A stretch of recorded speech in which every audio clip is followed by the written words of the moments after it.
Hey mamas, today we are talking all about placenta previa and low-lying placentas. It's a topic I get asked frequently about, so we're doing a video on it so I can answer your questions and help you understand what's going on and feel really at peace if it's something that you are experiencing.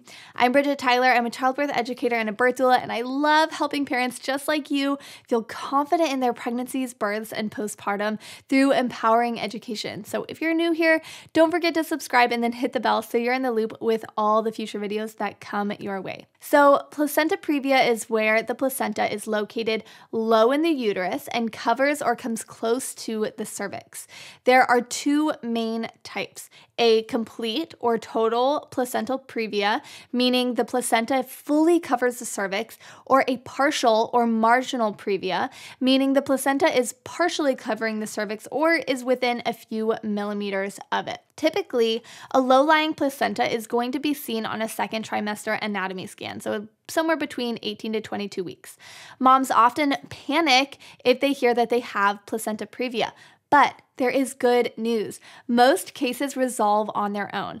As your uterus grows, because your baby is growing inside it, the placenta often moves up with your uterus and away from the cervix. About 90% of low-lying placentas seen in that second trimester ultrasound resolve by the third trimester, especially if the placenta is posterior, meaning it's on the back of your uterus, and when it's found, it's not completely covering the cervix.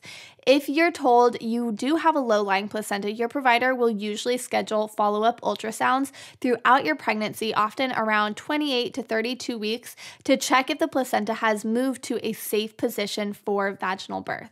If it hasn't moved enough yet, your provider usually will want another follow-up ultrasound closer to 36 or 37 weeks to check again.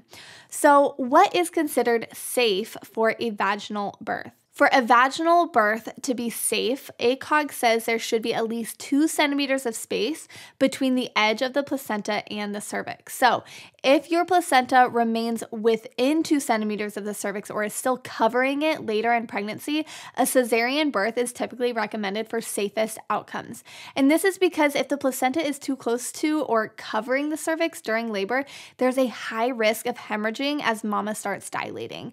And this can be dangerous for both mom and for baby. So mama, if you are diagnosed with placenta previa, first of all, don't panic. There's a really good chance that it's going to resolve naturally. Second of all, follow your OB or midwife's guidance on the activity level you should be doing, as you may need to take it easy to avoid cervical irritation. Third, ask questions at your follow-up ultrasounds. How far is the placenta from the cervix and is it moving?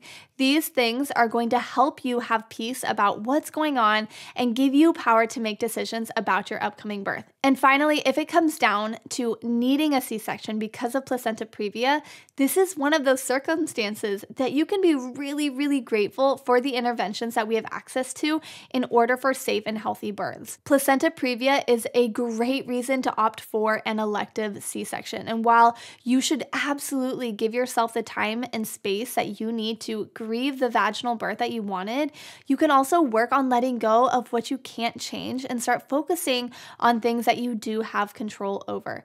This will give you the most empowering birth experience. Mama, I hope you're feeling more informed, but especially more at peace after watching this video about placenta previa. Thanks for being with me in this one, and I will see you in the next video. Bye.